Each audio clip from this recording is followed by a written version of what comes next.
एक जंगल में एक शेर रहता था, बब्बर शेर। वह बहुत खतरनाक था।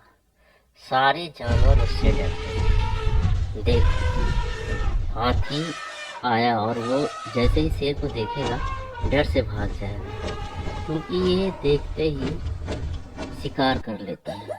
अगला जानवर देखो, जेब्रा आया। जेब्रा वैसे भी सॉफ्ट जानवर है, शेर को देखते ही भाग गया बेचारा। ये एक और बब्बर शेर है, लेकिन वो उससे छोटा और डरता है। वो इस जंगल में डायनासोर भी रहता है और वो भी शेर से डरता है और देखकर उसको भाग जाता है। अब देखो, गेंडा आया। ऐसा ही हाल सभी जानवरों का है। गेंडे ने भी देखा और वो भी शेर को देखते ही भाग गया। लेकिन इस जंगल में एक चीता रहता था, जो कि शेर से बिल्कुल नहीं डरता था। अब देखो, भालू आया। भालू भी शेर से डरता और उसको देखकर भाग गया।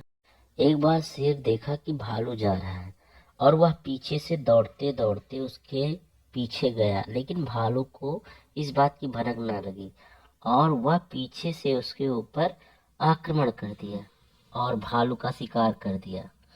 और इतने पंजे मारे, भालू लहूलुहान हो गया और वह मर गया। भालू के मरने के बाद अब सभी जानवर चीता के पास गए और बोले, अब आप ही हम लोगों को शेर से बचा सकते हैं। चीता इस बात को सोचने लग गया और वह मन ही मन सोचने लगा कि शेर मुझसे बहुत ज़्यादा ताकतवर है, लेकिन इन लोगों के लिए मुझे उसे मारना पड़ेगा।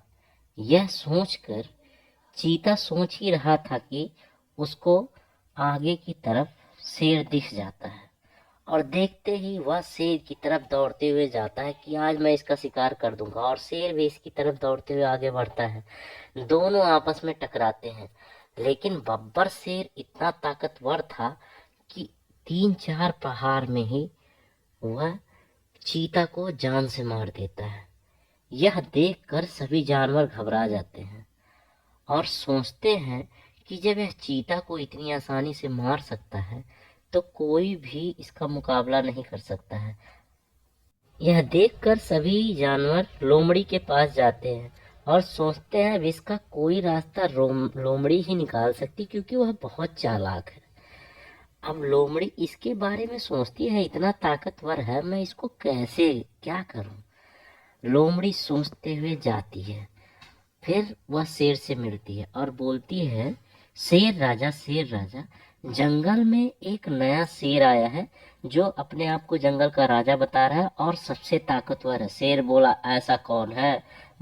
लोमड़ी बोली, वह इस समय कुएं में है, आप जाके देख सकते हो। यह सुनकर शेर उसकी तरफ गया। रास्ते में चलते चलते उसको कुआं मिला। उसको लगा ऐसा है क्या। फिर जब वह कुएं में झांक कर देखता है तो वह देखता है कि कुएं के अंदर भी एक शेर है, जो उसकी तरह ही गर्दन हिला रहा है, जो कि उसकी परछाई थी। अब वह देख के कहता है कि ये कहाँ से आ गया। फिर यह दहाड़ता है तो अंदर से भी कुएं से रिफ्लेक्ट होके दहाड़ने की आवाज आती है। फिर यह चिल्लाहट मारता है, कौन हो तुम? तो अंदर से भी आवाज आती है, कौन हो तुम? फिर ये कहता है, मैं तुम्हें मार डालूंगा। तो अंदर से भी आवाज आती है, मैं तुम्हें मार डालूंगा। फिर क्रोध से आग बबूला हो जाता है और गुस्से में पानी के अंदर की अपनी परछाई को मारने के लिए पानी के अंदर छलांग मार देता है कि अब मैं इसे जान से मार दूंगा, और पानी के अंदर कूद जाता है। और पानी के अंदर जब जाता है तो वह कुएं से निकल नहीं पाता है और उसी में वह मर जाता है। लोमड़ी की वजह से जंगल में शांति आ जाती है और सभी जानवर शांति से रहने लगते हैं और लोमड़ी का धन्यवाद करते हैं। तो बच्चों, इससे यह शिक्षा मिलती है कि बड़ी से बड़ी समस्या का समाधान बुद्धिमानी से किया जा सकता है। अगर कहानी अच्छी लगी हो तो उसे लाइक, शेयर और कमेंट करें।